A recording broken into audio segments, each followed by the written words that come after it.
তৈরি করবে না, অন্য ভাইটি বা অন্য বোনটি সেই সময় কিন্তু সেই সময়টাকে কাজে লাগাবে, নিজেকে তৈরি করবে।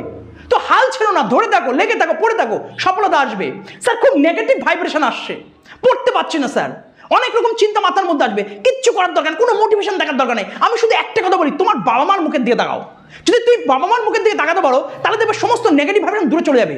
ওই মানুষগুলো শুধু তোমার জন্য চেয়ে বসে আছে, আর কিছু নয়। ওই মানুষগুলো ভাবছে যে আমার ছেলেটি বা আমার মেয়েটি কবে সফলতা পাবে, তার জন্য বসে আছে।